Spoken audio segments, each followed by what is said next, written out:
Welcome back. We continue our series into the death investigation of former WIU graduate Tyler Smith, who was found dead in Galesburg last September.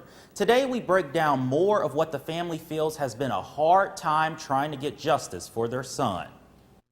It was just error after error after error after error. Tyler Smith's parents say more than a year after their son was found dead in Cedar Creek in Galesburg, they continue to hit roadblocks with the police department. If we would have known you weren't looking for video, you can be sure that I would be here, his dad would be here, our family would have been here, his friends, the whole community we live in would have been here doing your job. Smith's parents say they have more than a dozen claims they feel investigators didn't care about, like finding Tyler on the Casey's and ATM surveillance video, which Tyler's parents say police told them they didn't see him on, even after having it for 3 weeks. Next on their list of claims, throwing away evidence like Tyler's clothes, shoes, the beer can, and release the rest of his belongings in 4 days. Sandra Halsney says no DNA was tested and no x-rays or fingerprints were done. And she claims police first told her no business checks were done at the Casey's, but later police said there was. If you didn't want to do your job and you were just plain lazy,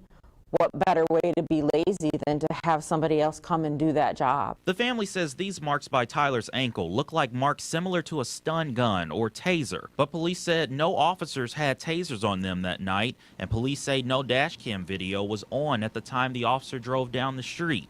Halsney says scanner traffic was quiet during that time. And the family says you all threw evidence away, then wanted to release it just days after. Items of evidentiary value are kept until they're no longer needed as evidentiary value. Chief Idle says the department stands by calling this an accident. There's one more piece of information to suggest most likely that this was accidental as he's walking by himself. It wouldn't necessarily have piqued the officers' interest at all. I mean, as we drive around as patrol officers, we observe people walking down the street, and there's nothing striking about it at all.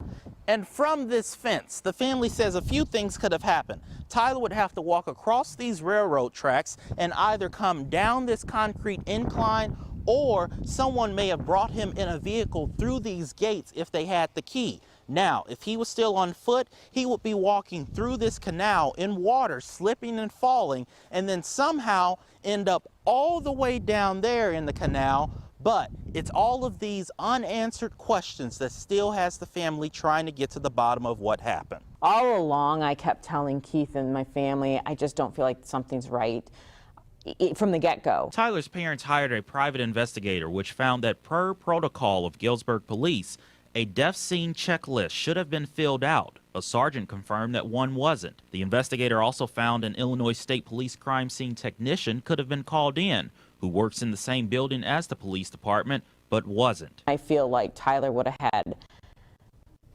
every one of those people that have turned their backs on him, he would have had their back. And you can find a complete list of the family's claims on our website, news3wiu.com. That's also where you will find parts 1 and 2 of our series.